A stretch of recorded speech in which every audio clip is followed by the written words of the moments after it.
Uma pesquisa realizada pelo Instituto do Cérebro, ligado aqui ao UFRN, promete ajudar no diagnóstico e eventual tratamento de pacientes com esquizofrenia.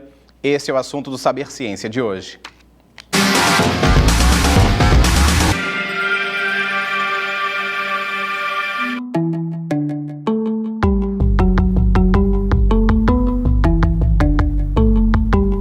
A esquizofrenia é um distúrbio que afeta 1 a cada 100 pessoas.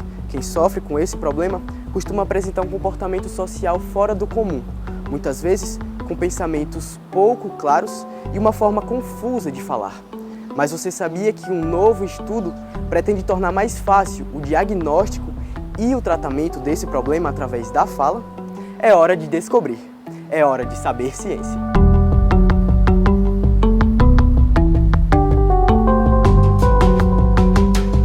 O tema é um tabu. A esquizofrenia é uma doença que ainda é estigmatizada. Há quem pense, por exemplo, que qualquer indivíduo esquizofrênico apresente um comportamento violento. Essa falta de informação apenas dificulta o tratamento do transtorno e torna mais difícil a aceitação de quem precisa conviver com o problema.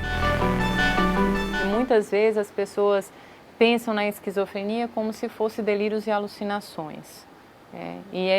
Esses sintomas normalmente vêm em salvas, vêm em crises. Você tem um período que você tem esses sintomas mais exacerbados e outros períodos mais de calmaria. Eles são bastante perigosos e causam muita estranheza.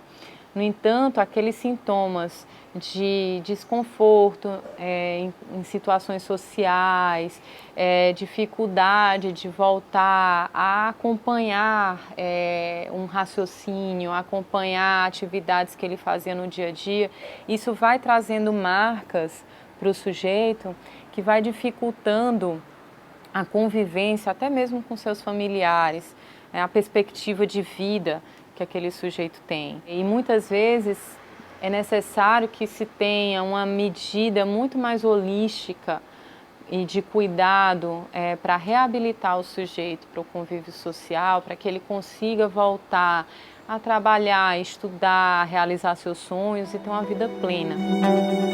De modo geral, a esquizofrenia não apresenta mudanças aparentes na anatomia de um indivíduo. Não existem mudanças físicas no cérebro de quem é portador da doença.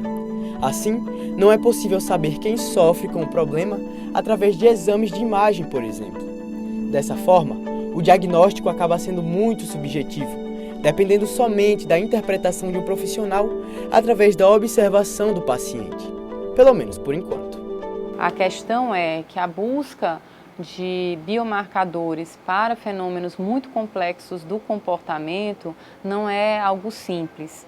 Então, quando a gente fala de mecanismos neurais do movimento, por exemplo, a gente sabe que o que está envolvido fisicamente, biologicamente, para que ocorra o movimento de um dedo, de uma mão, tem mais ou menos uma trajetória bastante conhecida, anatômica, estrutural e funcional.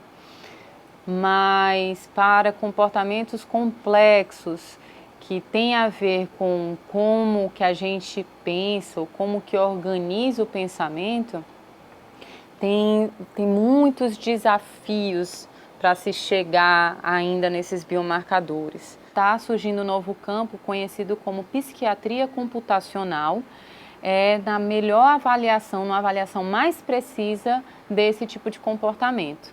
Então, você avaliar um comportamento motor, por exemplo, ele tem uma definição muito clara do que é o fenômeno de comportamento que você vai comparar com aquelas medidas cerebrais que você quer fazer uma correlação, por exemplo, ou inferir alguma causalidade.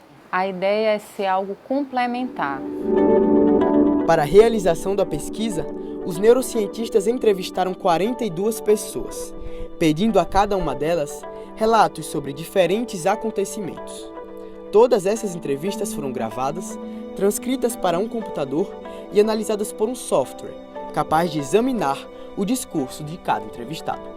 O sujeito, quando vai relatar alguma coisa para alguém, que pode ser o psiquiatra, por exemplo, ele fala de uma maneira a fazer uma sequência aberrante de eventos. E dá aí uma sequência diferente de palavras utilizadas. Então, a estratégia que a gente usou para medir isso foi transformar essa trajetória de palavras numa entidade matemática conhecida como um grafo.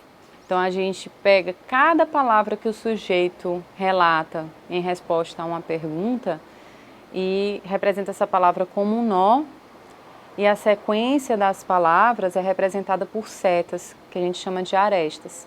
Então, a pessoa relata, por exemplo, um sonho. Eu sonhei que estava com a minha avó. Daí ela faz uma sequência linear, que ela não repetiu nenhuma palavra. Mas se ela repetir a palavra avó, né, e minha avó, aí ele já liga com minha, que ele já tinha falado, e avó de novo.